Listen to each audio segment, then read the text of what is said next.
All right, we're live with Cody Griffin, who Live. literally landed. Okay, supposed to land at 10:30, Yeah. and I looked at your flight out, and I was like, "Oh shoot, he's leaving at 5:30 p.m." Yeah.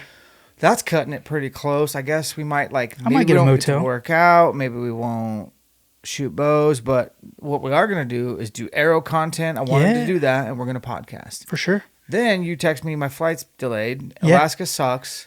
So I think I finally picked you up from the airport like closer to 1:50. Yeah, dude. It was. We PM. sat on the tarmac for like 45 minutes in Salt Lake City, and Huh. there was so many planes in Seattle. Is what they said. It was. They called it a flow issue. Is what they called it. Too many guys and gals many wanting wa- to land. Well, they had Or they take had off. like both. They had Okay. They had I think a dozen flights circling in the air. They had 8 or 9 on the taxi to leave, and they couldn't because planes were trying to, come in. So it's been fun. I didn't think my bag was gonna make it here with my bow and stuff, but surprisingly, it did. Yeah. Yeah. And we have to get you back soon on the airplane. So we're going to podcast, guys. So Let's do this it. is Cody Griffin from Easton Easton. Archery. You didn't grow up in Salt Lake, Man, I grew up in North Carolina. North Carolina. Yes, sir. Okay. What town? Little town. I went to high school called Richlands, but very small town. Most people might know Wilmington area. They've heard of Wilmington, Yep. North Carolina. I'm about 45 minutes to an hour outside of there. Okay. Yeah. Where's Levi Morgan from? I think he's from Asheville. So he's Okay. like 4 or 5 hours west. He grew up in the we kind of call them the hills of North Carolina. There's Yeah. a little bit more mountainous terrain. Okay. But yeah, the little mountainous area. That's where he grew up at. Fast forward to now, you work for Easton. Wow. What were you doing before Easton? You had a retail job? Yeah, man. I helped run a shop.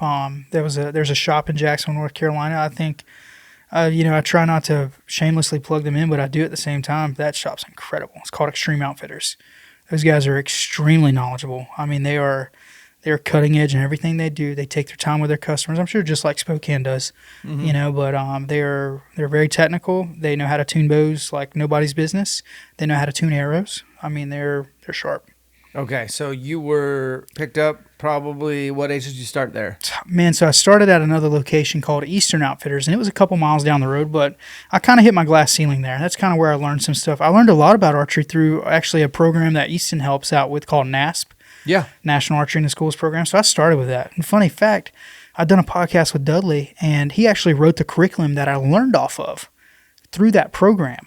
And that kind of accelerated everything into bow hunting, into target archery, getting into the retail side of things. And, when I hit my pinnacle, kind of that glass door over there at Eastern Outfitters, then that's kind of when I went to Extreme. And I just wanted to grow archery on a whole different scale. And, Eastern, it's a great store too. It's a nice, they got a bunch of guns in there, fishing, archery. They got some archery stuff, some hunting stuff. But Extreme, it's in the name. That company had been around for, since probably Zach's going to kill me, like 2005, I want to say, or no, 2001 or 2000 was when that store started. And Zach kind of came to me and said, "Hey, do you want to help me lead the reins on the archery side of things?" I was like, "I'd love to." I was already in the buying process. I was in the the buying equipment or the purchasing side of things with the prior company.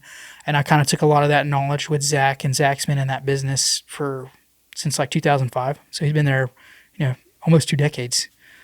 His whole livelihood's dedicated, and that family's great. The Plasica family are wonderful. The people that own it, great small business. When did you leave the shop to go to work for Easton? How So long I ago was started there in 2019. that? Okay. And I left. I took the position with Easton in March.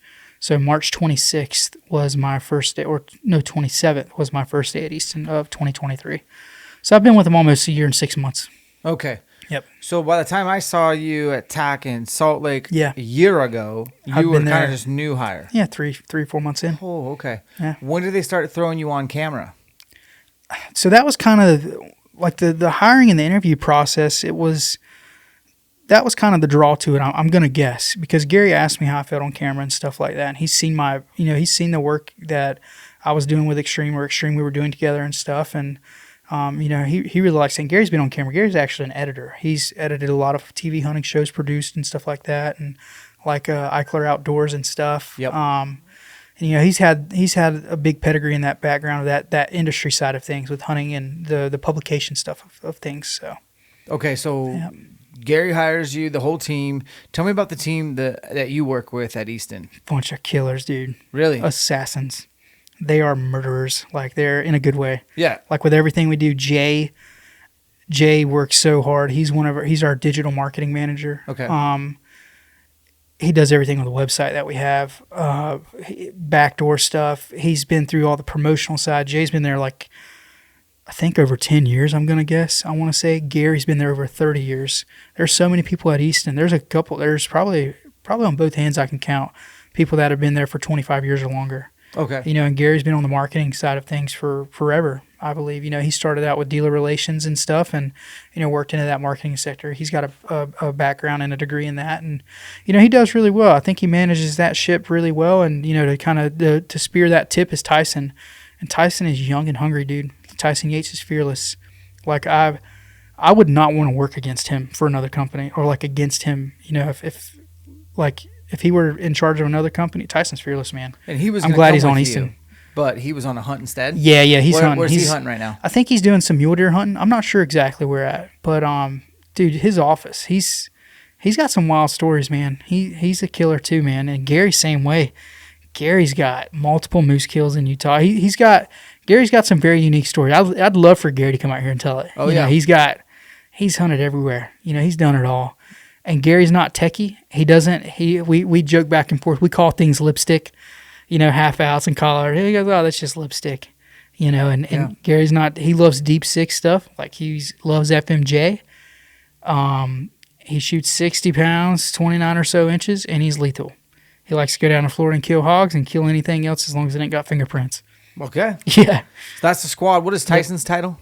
He's VP of Marketing and Sales. Okay. And he, like I said, he's hungry, hard charger, and I kind of look at Tyson as fearless, man. And like I run a lot of things by him and Gary as far as like I'm supposed to, on things I want to do and, seeing avenues and they're good bosses, dude. Like they a big thing in our team is, own it. That's take leadership, take the ownership of it. Yeah, that's cool. Yeah. Well, let's talk arrows because I got you here, man. Yeah. I have tried a lot of different arrows, and I haven't tried them all. Same, dude. Like there's seriously, like I have a huge gap in my tinkering with gold tip. I've killed stuff with gold tip. Yep. It's been a decade plus since I've used gold tip. Mm-hmm. There's another one like Sirius or something arrow. I have never used an arrow from them. And then you got like your really expensive bishops and all sorts of I've seen them. I started with a company that you guys purchased, Beeman. Oh yeah. Beeman IC whatever hunter. ICS Hunter, man. ICS Classic. Hunter. Yeah. That's what I started with before. And actually, before that, I do think I had a pair of Easton XX75s. 75. Super Slams, probably. Yeah. Yeah. So that was like my first arrow. And then I remember when Beeman came out, I went right to that. Bro, that's like the 30-30 of the arrow world. That double X75. We still make them today. We started playing around in aluminum in the 30s. Yeah. The mid-30s, dude, we started playing around. 90 years, just about 90 years. Didn't they like ban aluminum? They did for a little bit on the target side because it's so consistent, Yeah. And that's part of my job is to kind of, relay all this information that what we're seeing from an engineering standpoint that's getting translated into marketing to the end consumer. Aluminum is super consistent. Dude, look at our tournament history this year alone from aluminum wins. Well, I think we took every indoor tournament with aluminum. Bodie ruined that for us and took it with our Super Drive 27 in Lancaster. He didn't ruin it, but I mean, we dominated indoor season. So that's really awesome to see. And aluminum super consistent. When you fuse carbon together with it, man, you get a X10 Parallel Pro, a ACE X10 or X10 Pro Tour, FMJ 4 or 5 mil. That's some serious spec. That's some real hard spec to deny. Yeah, and we talked about it in that video we made, but I mean, this is a podcast, so I have been on Archery. What's that one called? Archery Talk. Oh boy, that's the Wild West. Is it? Yeah. Yeah, buddy. So, and anyone on archery forums, like, man, everybody's an expert. I did that in like when I first got a bow, which was 2001. And I only did that because like there was no YouTube invented yet. There wasn't podcasts invented yet. You like kind of had to read. That was a books, source of information. Magazines or go to a forum, and then you'd learn real quick like, who to listen to, who not to. But it baffles me that there's still forums to this day and people like regularly go to them. Rock slide, that's another one. I mean, still, I can't believe it, but people do it. Yeah. And I was Googling something for Easton made in the States, and I was just trying to find if anywhere out there in the interwebs people were like calling BS on it. And I found a forum called Archery Talk or something like that, and they were like totally like there was guys saying it is and it isn't, and so set the record straight. We are, a lot of our products, not every single arrow is made in the States. And that mainly kind of looking at our Super Drive lineup and stuff. But those arrows are built to our engineer spec. It's not like they're, we're just saying, hey, make us an arrow. Super Drive is. It's a target shaft. We make a 23, we make a micro, a 23, a 25, and a 27 diameter. Okay. And it kind of covers that outdoor and indoor, side of target archery. Sure. And then of course we got the aluminum side, which is made here. If I had to guess, a rough guess, I'd say 85 to 90% of our products, are based in Salt Lake City. Sounds like all the hunting stuff is then. Yeah, like everything hunting is. Which is all I mean, there's so much international target archery stuff that I don't know about. Yeah. And honestly, I'm just not that interested in. I'm into hunting, as you can imagine. So when I hear that, I'm like, I personally have been to Easton's factory. Oh, yeah, it's nice. And back when one of my buddies worked there, and so I got a full tour of Who's the your history. buddy? Oh, you've probably never heard of him. His name's Isaac Alleman.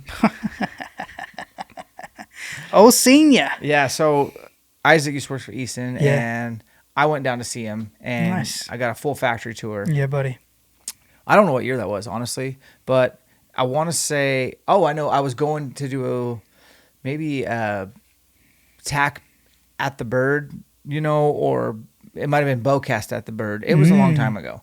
It might have been either one of the first tacks with Sean DeGray or just before Sean bought tack. Okay, yeah. And I was like, well, we're here in Salt Lake. We should go to Easton. So we did. For sure. And I got the full tour. And so I just remember like being blown away with like the little history museum section. Like, dude, oh my gosh. That's bonkers, man. That stuff is older. Some of those books in there, don't quote me, I think they're older than the Bible. Like, and some of the artifacts in there, like, if there's anything that I want anyone to take away from this from the Easton standpoint, dude, Greg and family love archery. Yeah. They are dedicated. Our mission statement is to advance the legacy of archery. That is Easton's mission statement. And we've done that. We dabbled in the sporting goods side of the world. We sold that side of the business to a sporting company. Mega dollars. A lot of those mega dollars went back into funding things, back into the foundations, back into promoting the sport and getting people into a bow and arrow to keep it alive. Whether it's a target bow, target arrow, or a hunting bow, hunting arrow. All of those mesh together. And I like to, I run the target staff. Man, you'd be surprised how many target archers are bow hunters. Oh, for sure. It is very shocking. It's actually not fair. Yeah, dude. There's one of our guys, Jeff Rainey, shot a antelope at triple digits the other day. Yeah. Probably a piece of cake for him. Just like shooting with Bodie, who, honestly, Bodie is such a diehard hunter. But no one knows that. Yeah. He hunts a ton. He'd rather hunt than shoot target. Amen to that. Yep. He would. And he gets really excited about talking about hunting. Oh, yeah. He doesn't get that excited talking about tournaments at all. But straight up, I mean, he kills it in tournaments, and he can. If that animal's in archery range, you're in trouble. Bodie's in a very unique situation because he is young and hungry, and he is extremely good, more than extremely good.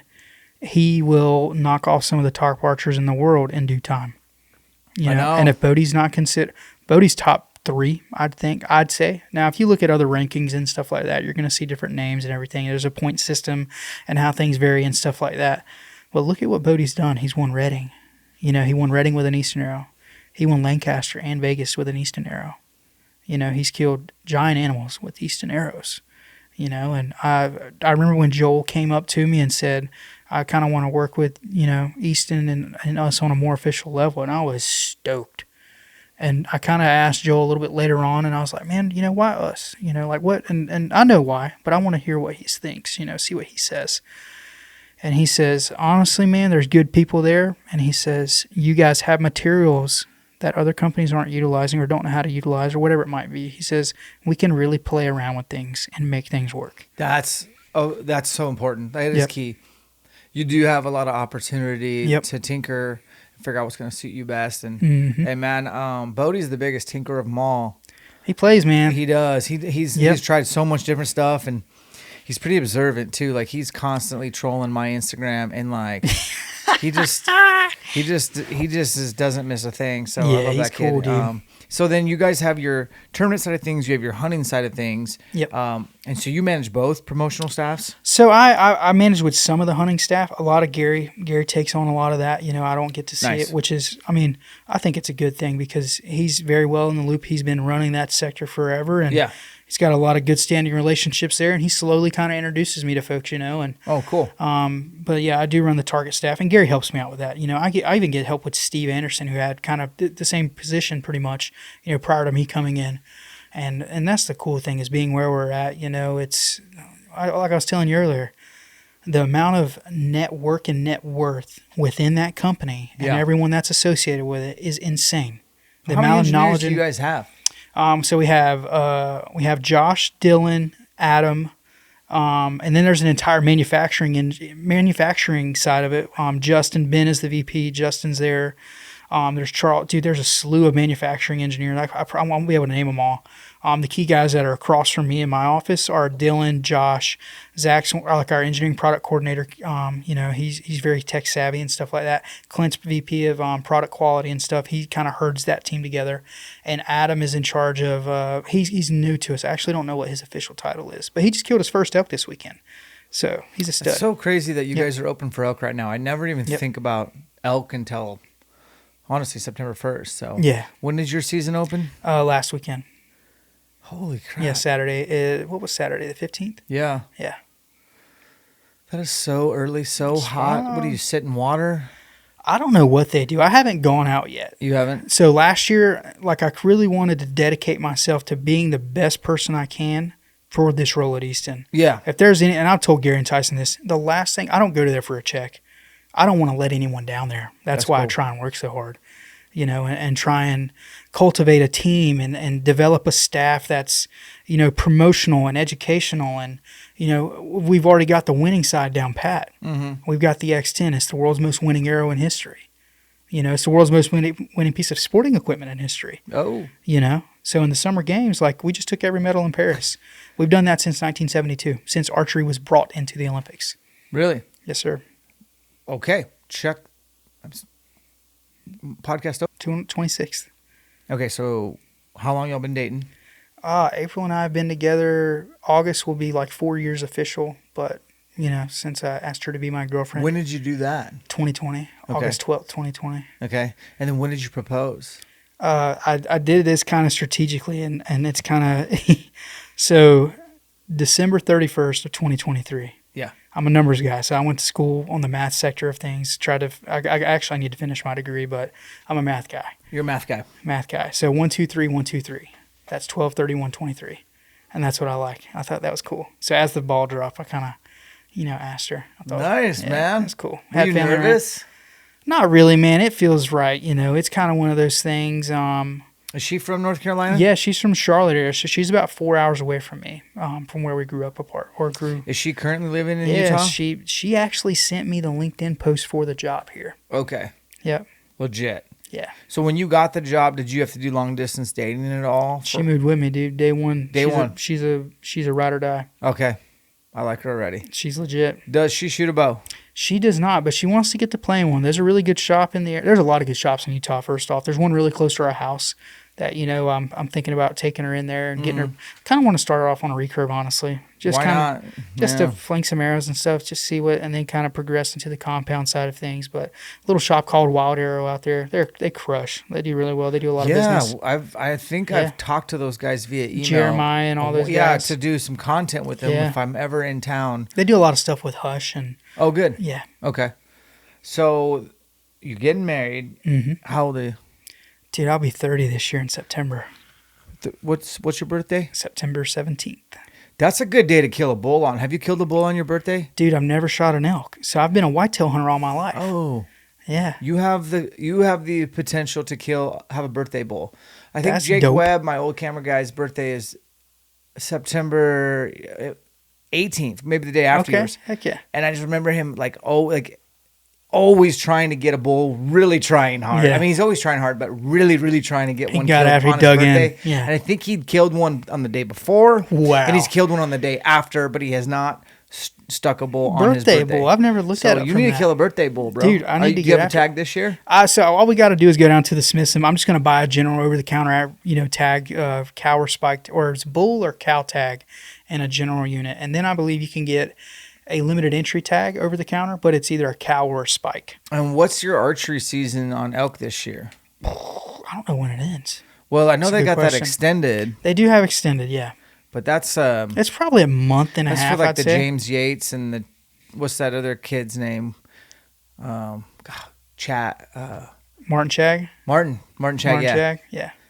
Yeah. Yep. I didn't know who, and this is my Western hunting ignorance prior to getting to Easton. I didn't know either one of those guys from Adam.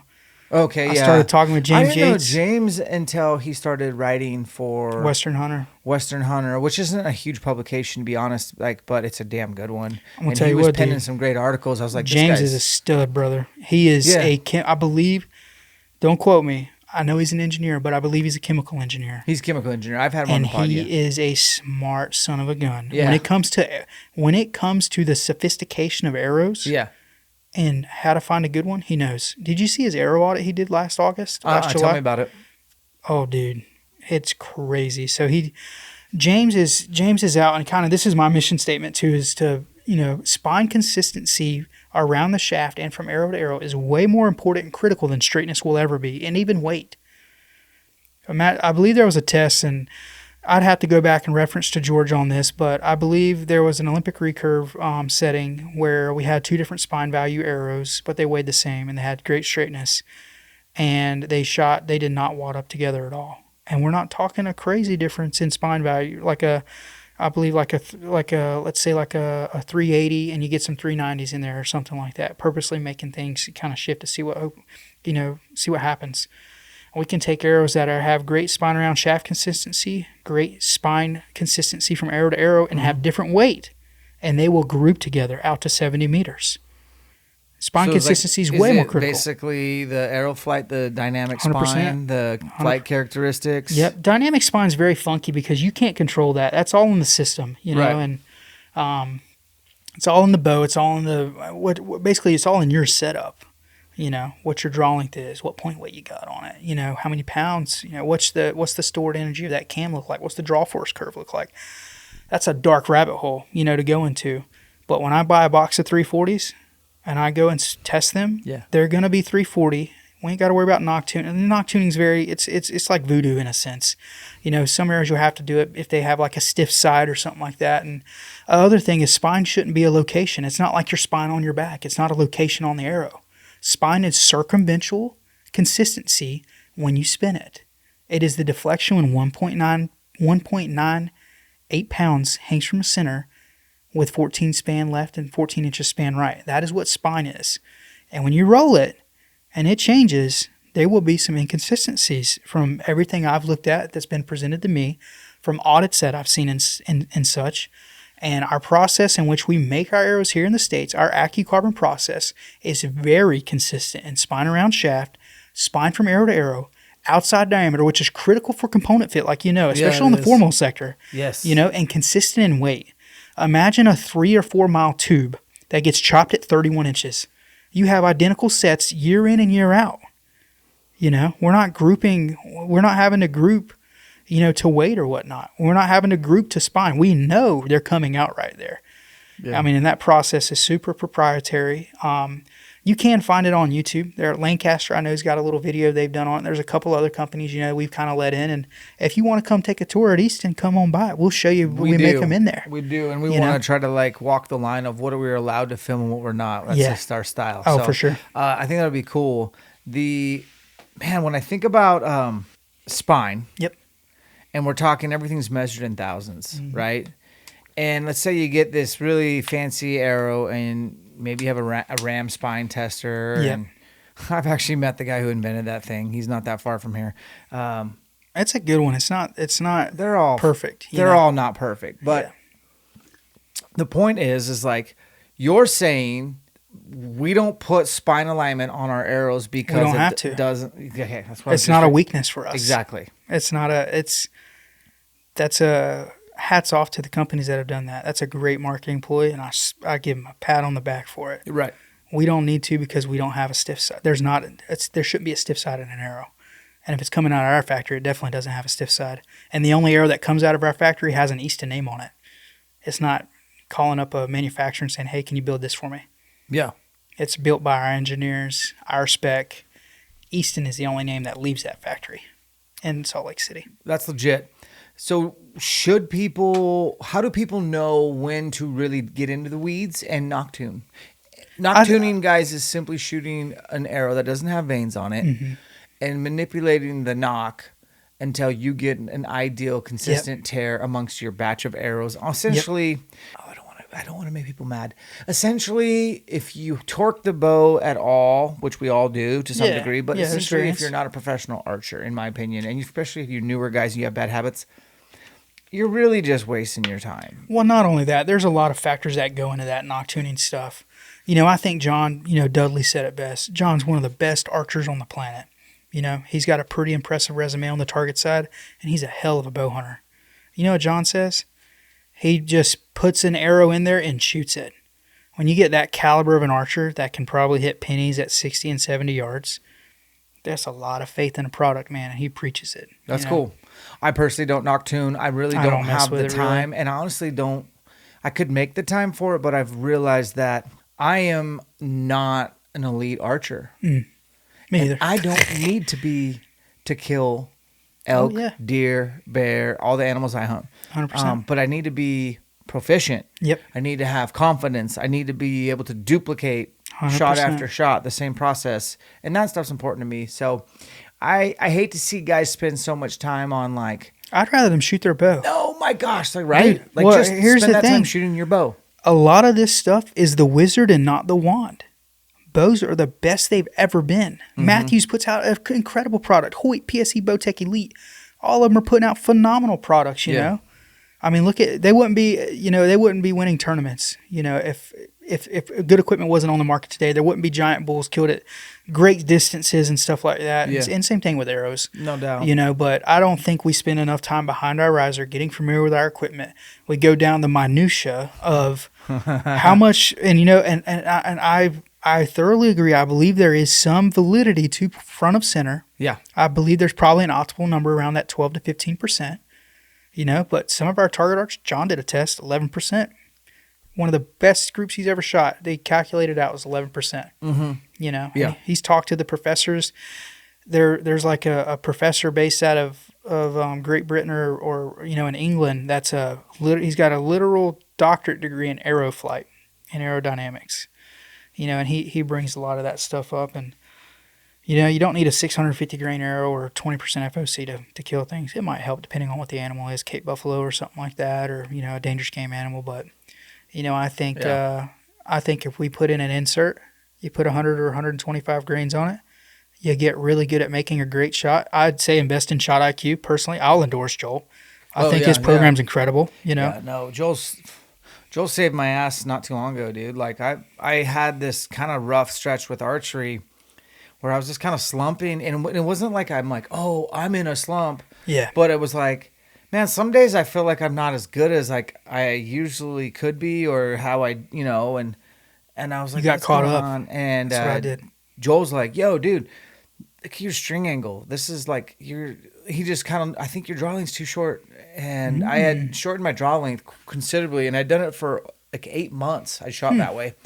And it was, there was just a couple of instances where I kind of got exposed, and it was usually anytime I was shooting like really steep 3D shoots. Anything flat doesn't really show. Doesn't really show up. So he's like, yeah, me and Bodie went to lunch today, and we've shot with you enough to know that you're better than this. What we think is your draw length's a half inch. What do you shoot, 27? Yeah, but I was at 26.5 for like 6 months straight.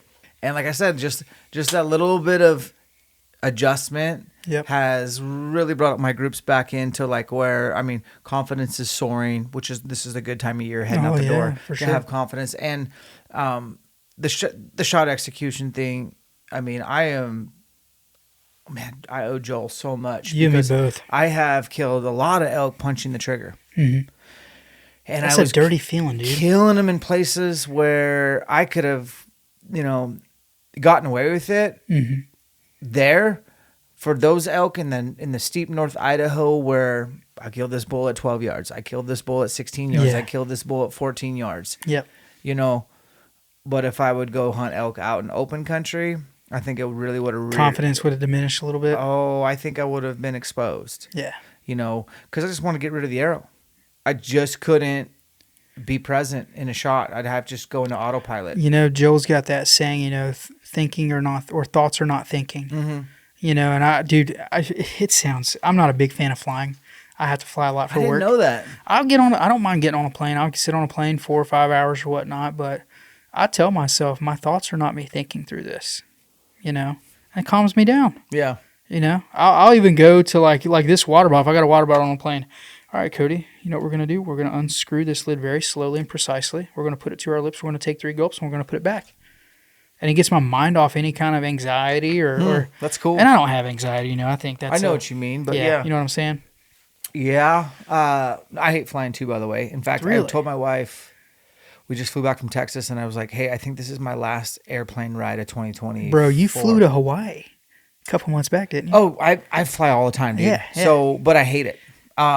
What don't you like about 25 ELKSHAPE camps in 5 years. So, I mean, I flew to all those camps. You got some miles. I got lots of miles. And I'm like, hey, Alicia, this was my last. I know I don't have any flights booked for the rest of the year. Like, because I just hate the travel, the airport, like just all the stuff that goes into what you experienced today to be here. So I do want to say thank you for coming. No, dude, I really appreciate it. I've been looking forward to this for a minute. It's awesome. It's sort of surreal, dude. Like I don't consider myself a fanboy of anybody in the industry, but I have a ton of respect for a lot of guys that are putting out content like yourself, and to give me a platform like this to talk about things, never in a million years, bro. Never in a million years. You know a lot, and I want to keep picking your brain, man. Yeah. So we talked about where Easton's made. Yep. We kind of dispelled that myth, like, oh, this, that, like their whole entire hunting line, which is what I care about. Yep.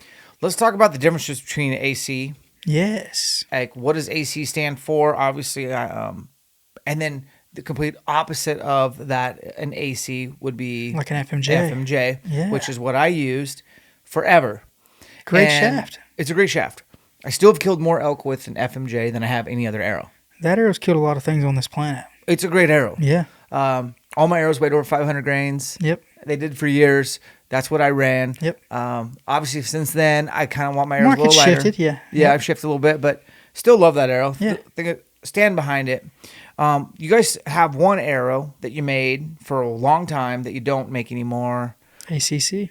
And I'm kind of grumpy about it. I'll talk about that one in a second, but go ahead and kind of break down. Yeah.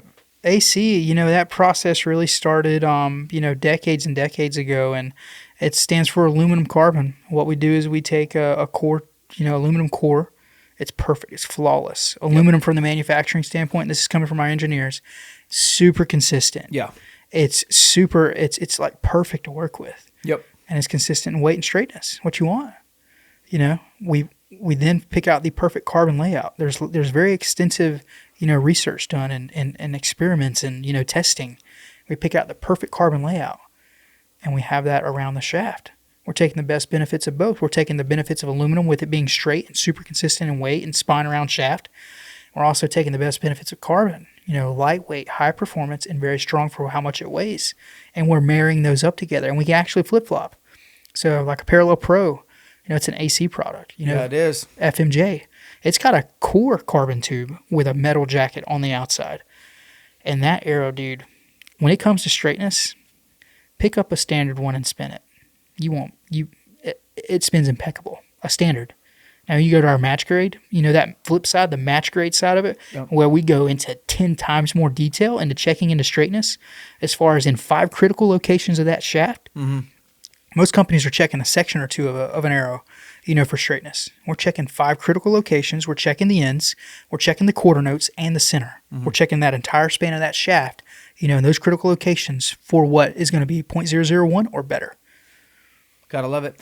You guys used to make these arrows called injections. Oh, yeah. And one of my buddies, Barklow from John, he works at Sika, you know him. What a guy, dude. Dude, I was over at his studio, his shop, his man cave, and he had hoarded away. He's got plenty. So many injections because he's like, he found out you weren't going to make them anymore. Him and Zach Kurtzoff from Hoyt. Okay. Yep, Zach's got some too. Dude, those are pretty dope arrow. Talk about that arrow and any talks ever coming back to it. I'm putting you on the hot spot. I don't want to speak on engineering. That's a great arrow. I think that arrow was ahead of its time. And the only reason why I say that's from the price point.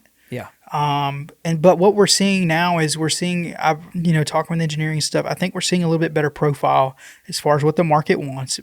We're kind of in line more with the market with spine values that people like 340s, 300s. Some of those shafts were like 330s, 390s. They were a little bit. I don't want to call them oddball, but they were different. You know. And I think that AC, the AC injection and the carbon injection. Yeah, those were ahead of its time, but I don't think it can compete today against the Parallel Pro. And I don't think anything I've ever shot in my entire life can compete against the Parallel Pro. I'm so sold. Dude, if you saw the hands that are involved in that process and the labor, that goes into that. I mean, it's a podcast. Yeah.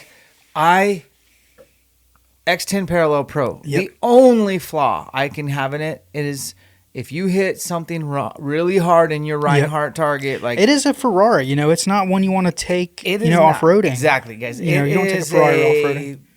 Princess, and it's gonna fly perfect. Yep. But if you do hit something hard, you need to spin it on. That's with any arrow too, for sure. Yeah. Yep. Any arrow, across all brands, and we like to say, our arrows are built for foam and flesh. Yeah. Not rocks, stumps, trees, and all that stuff, and. If you get an arrow, like I personally think I've put more access in trees than anything, and I've been able to pull them out and shoot them, and they're all that tough good stuff. Yeah. If you're looking for durability, look no further than Easton Axis. Yep. But I'm just saying, X10 Parallel Pro, like don't expect to pull it out of a tree at tack and be able to shoot it. Be fine. Yeah. You're not gonna check it. Yeah. But I don't care about that. Yep. I'm looking to give whatever this knuckle dragger can get to shoot the best arrow at an animal. The most precision-built shaft on the planet is the X10 series. Yeah. X10, so X10 what's the process like? Pro. What can you share about the process? It starts off with, the perfect aluminum core. Yeah. We draw that process. We actually have a machine that's one of one in the world that I know of. You got to come to the Easton factory to see it. Check. I don't want to give any details. I don't want any kind of reverse engineering done in China and all that kind of, that kind of stuff. But it starts off with the perfect core tube.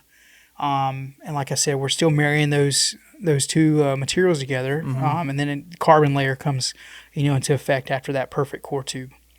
And then after that, it goes through the legendary X10 process. And that room is locked up like Fort Knox. I will walk in there and people will quit working. Really? They don't want you to see what's going on. Any other arrow like that? That has X10, a locked up room that you can't... I can go in there, but there will be people. Everyone will stop working, and they see who it is. They'll go back to what they're doing. Okay. But it's we don't really take anyone through their own tours. There's only certain people that will. Gotcha. If you want to come through there, we'll show you. I'm sure, but we don't. Not everybody goes through that process because it is that meticulous. It is that perfect. That arrow is based off the chassis that's won everything since '96. That one arrow. So then you roll in. And you hand me a dozen arrows that say experimental on them. What can you talk about that? Stay tuned for 2025. It's going to be, we've had a great year for 2024, dude. Yeah. Parallel Pro's crushed. The match grade system in shops have crushed. And that's the other thing, I think we care about our dealers, man. We don't sell arrows online. You got to go to a dealer. Mad respect. And that's I believe dealers are the lifeblood of the sport. Agreed. And I think you should support your local bow shop. And if they don't have what you want, go to a reputable online retailer. Sure. And get what you want that way. But I'm 100% coming from the bow shop side of things. You want to keep bow hunting growing. You want to keep target archery alive. Support your local bow shop, man. They are critical. They are vital, I believe. And there's business models out there that support them. And there's some that kind of curb them a little bit in regards to some things. But I'm a big fan of supporting the dealer and, making sure like that match grade program, you can't be a distributor and carry that and distribute it out. Really? Yeah, it's dealer only. You can go to Lancaster's website and I believe buy them online. But if you're a distributor, you're like Lancaster as a distributor can't sell those to anybody.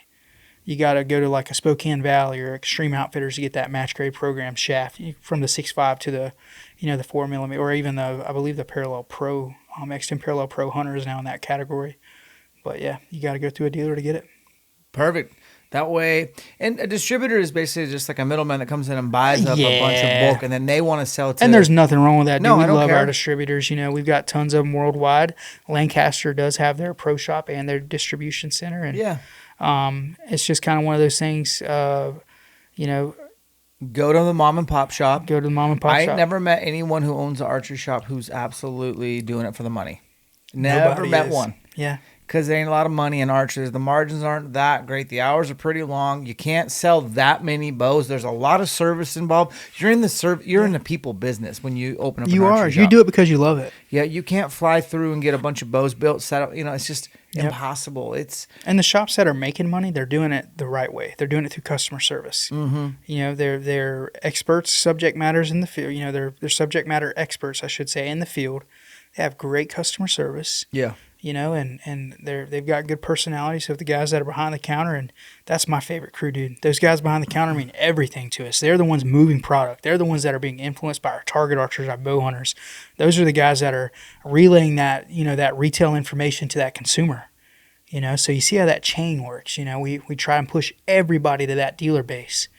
Those guys behind the counter, we help them out. I'll call up a shop. I've got a behind the counter program. I built, it's got 80 or 90 names on that thing of guys from different bow shops that are around the U.S.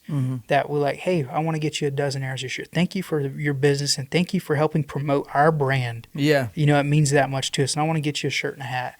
And I want to stay in touch with you. I want to see how your elk hunts, are going. Or there's a shop just off the top of my head, Long Range Archery. They're based out of Michigan, I believe. Okay. Incredible. The guys, Dustin and his brother and stuff, and the guys behind the counter, they're incredible. Like they're truly, that is an incredible place to be at, I believe.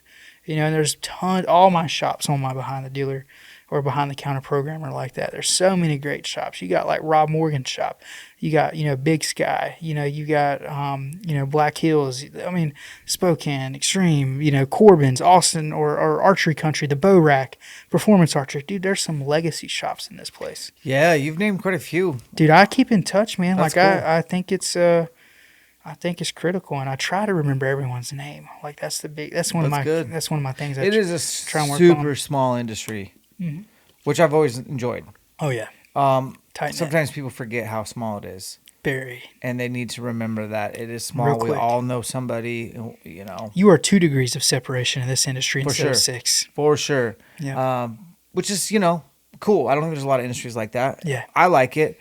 One thing about Easton that stands out to me is like looking back at 2024, you guys did make a considerable jump in your technology and improvement in your components. Yes. Like you did a good job.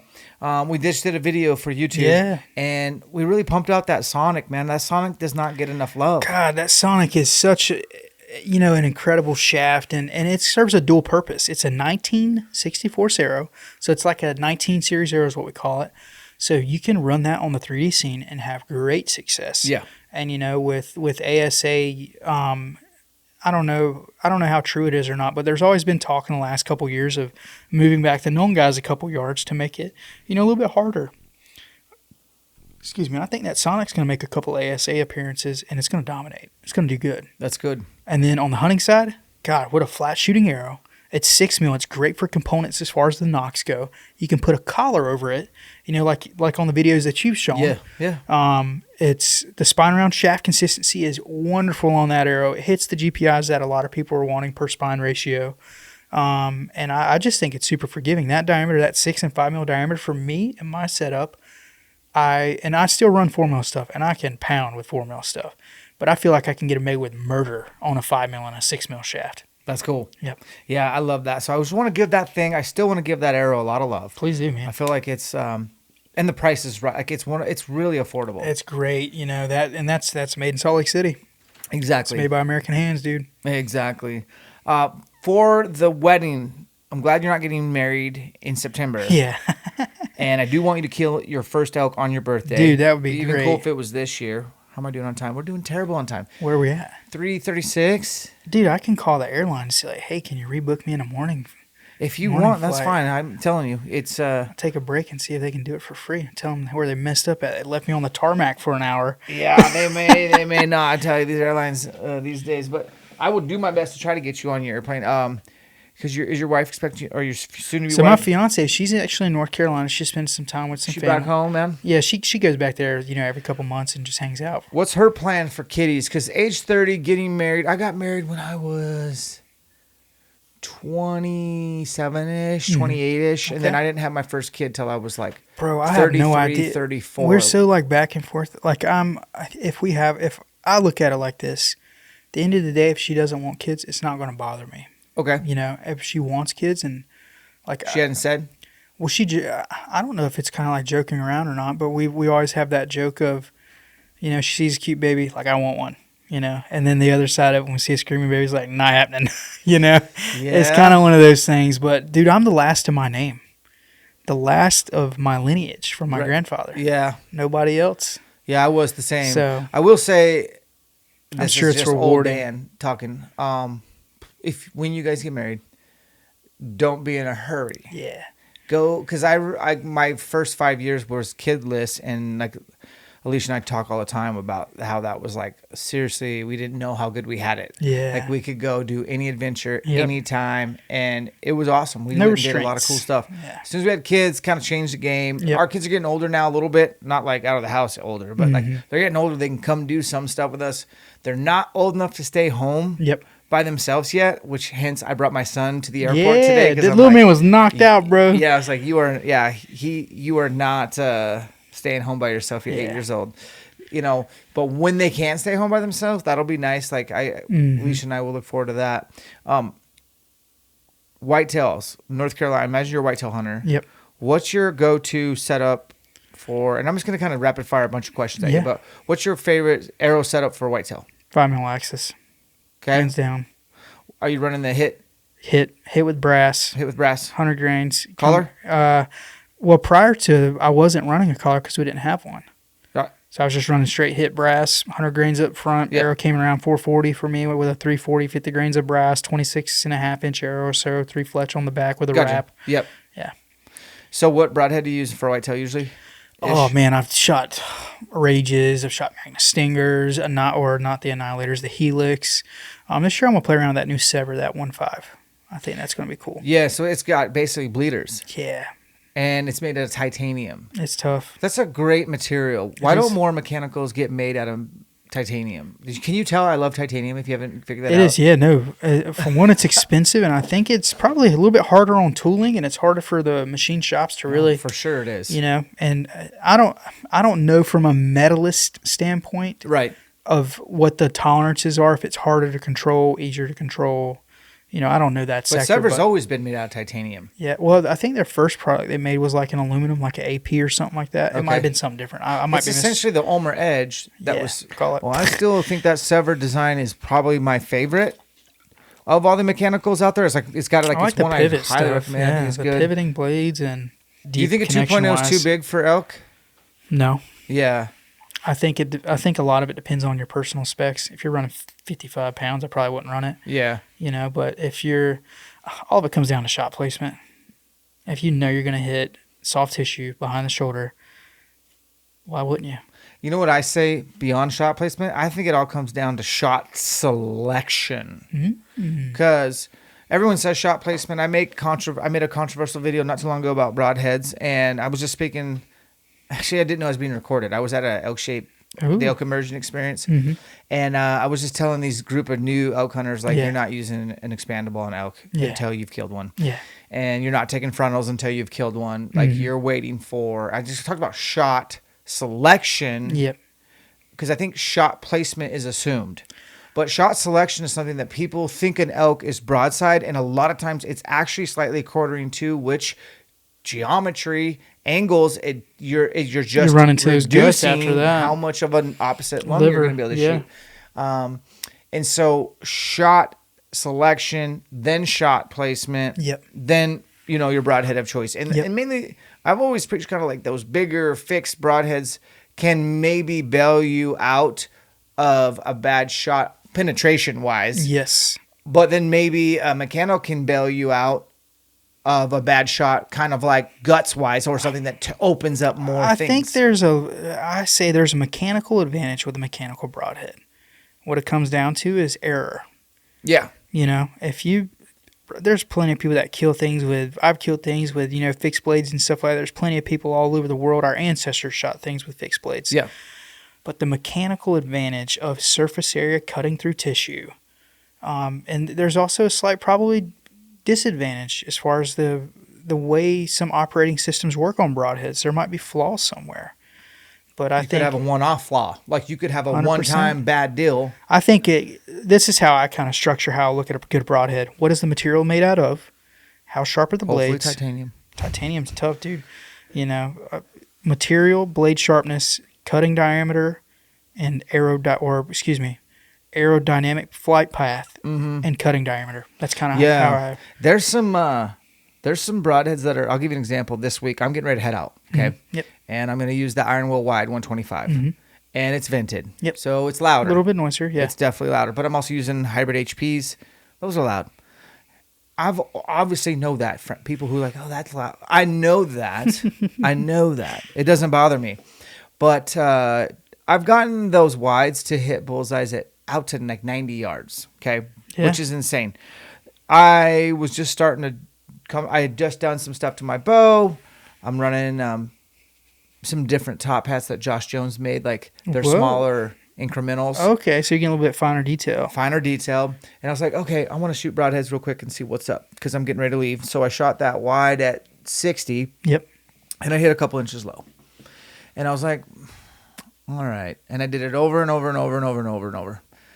I was like, okay, that's a 2-click deal on a Q80. I just click that thing up twice, and I bet it cleans up. For sure. But I didn't want to make an adjustment yet, so then I went over and grabbed that freaking, these guys are out of Utah, the Grim Reaper. Micro Hades too, yeah. The Pro Series, that Pro Series Micro 3-blade. I've killed a lot of elk with that. And I just slapped that on, shot it at 60 and dotted the middle. And I was like, I knew it. But I've already kind of committed to, not contractually, not because Iron Will Bill's my friend, but just like I want to be able to have a wide. You committed that setup for a reason. So I did the 2 clicks, shot at 60, got it to start doping in. It doesn't take much, but I just think historically there's been some broadheads I've tested that are just amazing. And then there's also some fixed broadheads out there that are just a pain in the butt to broadhead tune. And then I'm like, okay, I get why people just want to throw. Yep. But even mechanicals don't mean that you're going to get amazing arrow flight and all your energy transferred. You still should get that bow as tuned as possible, right? 100%. I agree. And dude, kind of like my tuning process, man, I've gone down the rabbit holes and the weeds of tuning. But I'll tell you what, I believe in tuning arrows. I believe in setting the bow at center shot. If I need to shim a cam, I'll shim a cam or twist a yoke or whatever like that. But I want my rest to be, that 13/16. I ain't touching the rest. I don't want to. I think it's putting a Band-Aid over a cut, Now, obviously, I just said I touched the rest here in a broadhead situation. That's totally. But that's like a 2-click we're talking. up. Yeah, we're talking like a 1/4 inch out or multi. I'll do a 30-second. Yeah. But I want that thing 13/16 off the riser. Yep. I will move a cam. I will twist a yoke. I think the biggest thing is proper spine selection. Spine selection. Well, let's finish on spine selection. Yep. And feel free to do like the spine around the diameter of the arrow. But like, what is spine? And like, how do you know you are not underspined? Is there anything? Is overspined even a real thing? Go ahead. Putting you on the hot seat again, dog. I think with a compound bow, I don't think you can be too stiff. From a technical standpoint, I'm behind that. But I don't think it's good to be too stiff. Okay. I think a proper spine shooting through your bow, and whatever that might be as far as factors, what you got with point weight, what you got on the back of the arrow, stiffening it up, I think proper spine is critical for optimal flight path, which is what we want. We want that knock laterally behind the point, downrange. Yep. We don't want anything left. We don't want anything right, up or down. And there's some guys that actually talk to on my staff. They like to have influence on an arrow is what they call it. They don't mind seeing a little bit knock right, a little bit knock left. And the influence and what they mean by the arrow is they feel like they can control it to be a little bit more forgiving for them in a tournament situation. Sure. When things are hairy, they might have a little bit more thumb pressure, they notice, or a little bit more knuckle pressure, But that's target archery. It's a totally different subject. I mean, I think choosing the right spine is critical for optimal arrow flight, which is we owe it to the animals that we're going after to be meticulous enough to pick the proper spine. Now, if you're going too stiff, I'll put it to you like this. You can't make a weak arrow perfect, but you can make a stiff arrow perfect. Yeah. By loading it up the front. A weak arrow, you're selective in how much you can cut off the back, the least amount of point weight you can run up front. How much you're going to add to the back, whether you're going to run a 4-fletch, 5-fletch, 6-fletch, wrap, lighted knock, But I think, and kind of going off those spine charts, there's plenty of apps now, software programs, Archer's Advantage, all kinds of stuff. You can kind of find an optimal spine. But I will say, depending on what that arrow is made of material-wise, the carbon itself, like a intermediate, higher, low modulus, will affect the dynamic spine portion of it. And dynamic spine is a totally different deal. Like static spine, I think, is where you start. Dynamic is tuning the arrow. Like I'm referencing John because of just hearing him say things like that, and taking his advice on it. Tune the arrow, If you know you're stiff, add the point weight, break the spine down. If you know you're weak, take some of the point weight out, bring it to the back half of the shaft, decrease your draw weight a little bit, or, those are kind of the ways to affect that. When you choose the perfect spine, you don't really have to do anything to the bow. You're putting the bow in the most optimal mechanical design for it to shoot as straight as it can be. Yeah. But my tuning process, dude, I picked the proper spine. I kind of been playing around, and this holds no validity. I talked to our engineers about it. I kind of cut my arrows based on where the node of the rest, I cut it based on the node where my arrow rests and arrow meet. Yeah. So I'll put in a knock. The only thing I haven't done is vanes, and it probably does affect it still. I'll plug in an insert. I don't glue it in. Like if it's a hit, I just drop it in with the field point, attached, sit it on the edge of the table, and I have it marked where my arrow rest is sitting on that shaft, silver line, and I pluck it, and I want to see how much the front end of that tip moves. Sure. If I don't see that tip move much at all, with different variations of me plucking it up and down the shaft with different input, I wonder if that's more forgiving. So that's where I'm at. Yeah. And then I kind of go from there, and then I'll start shooting it through paper. And, I've shot bear shafts through paper all my life. I think a bear shaft kind of tells you more of where you're a defect at as a shooter, not necessarily where your setup's a defective at. Yeah. But just put vanes on the back, shoot it through paper. You get a great hole. You didn't have to run it crazy left, shim your cams to the right. You didn't have to fight it, a lot. You're probably properly spined. You don't have to do too much to your bow. You get a perfect bullet hole. I guarantee you can go out there and shoot broadheads. And as long as you make a good, clean shot, surprise shot, it's going to tear up an arrow. Yeah. Downrange. How far will you shoot a bear shaft? Typically? I shot one out recently out to 50 or 75 yards. Seriously? Yeah. And it had a little bit. I guess that's pretty confident in your setup, I would say. I'll show you. It's crazy. That's a long shot. So even 50 yards with a bear shaft, a lot of guys won't do it. My bear shaft is wadded in there. At 50 yards, it is. And that is a spine thing. How perfect is that circumventual spine around shaft? Yep. Plays a pivotal role in that. I don't have to worry about turning that knock to get it in there. It's spine around shaft consistency is critical. Spine from arrow to arrow, your consistency with you by a dozen. Are they all going to be 340? You're going to have some 350s in there that you might not know about. You're going to have some 360s. I've seen some audits where people will throw up. Yeah, so how do people get a hold of that audit James Yates did a year ago? I'm sure you can find Western Hunter. Is it a video or is it It's an actual written article. He goes into great detail on it. He goes into spine around shaft, circumventual variation. He goes into straightness, in wobble, knock in wobble. He kind of does an industry-wide audit, and he tests a couple of our different shafts just because of the materials. Do you test other brands too, other manufacturers? Yes. Yep. Who came out on top in the 5mm category? Absolutely smoked. Yeah, I figured. Absolutely. The best bang for your dollar in his conclusion was a 5mm Axis match grade.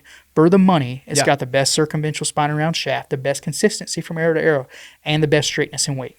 Okay. Yep. Do you remember what he did on 4mm? He tested our 4mm FMJ because it was a dual composition arrow. He tested our back then it was a Pro Comp. We didn't have the Parallel Pro out. Right. So the X10 Parallel Pro, I like to call it, if you got a 5.0 Mustang and you got a GT500, they kind of look the same, but what's underneath the hood's totally different. Gotcha. You know, but he tested the Pro Comp. Pro Comp came out on top as far as, I want to say it was FMJ and Pro Comp were the best out of everything he tested in spine consistency. And then overall metrics, meshing everything together for the money, the 5mm Axis match grade won. Yeah. Yeah. Cody Griffin, Easton Archery, Easton USA Archery. Made in the USA, Yeah, the dog. only company being, you know, there's other companies, smaller companies like Bishop's that are, I believe they're made, you know, they're very expensive, but I believe we're the only American-made arrow manufacturer here in the States. That's something else. Well, I'm glad that they got you Thanks, man. hired up. I can feel, I can taste. It is palpable. Your passion for archery, Gotta your love it. passion for arrows. They did good. They did a good hire. I've known Gary for a long time. Yeah. I haven't met Tyson yet. I'd like to meet him. Fierce dude. Man, I'll bring him down here. He's Definitely going to take Tyson's you a guys hoot. up on your offer to come do a factory tour for Yes. the YouTubes. Yeah, man. We're going to do that first quarter, Let's do it. 2025. Got to Let's come do do it. that. And thanks for bringing some goodies for me to test. Yeah. I'm excited. I'm honored. You're very And welcome. as soon as I drop you off the airport, I'm coming back and I'm going to build the rest of them. It's a pleasure to and have start you play shooting with them. Yeah. Guys, check out this pod on YouTube if you want. If you want listening to it, you can watch the video version.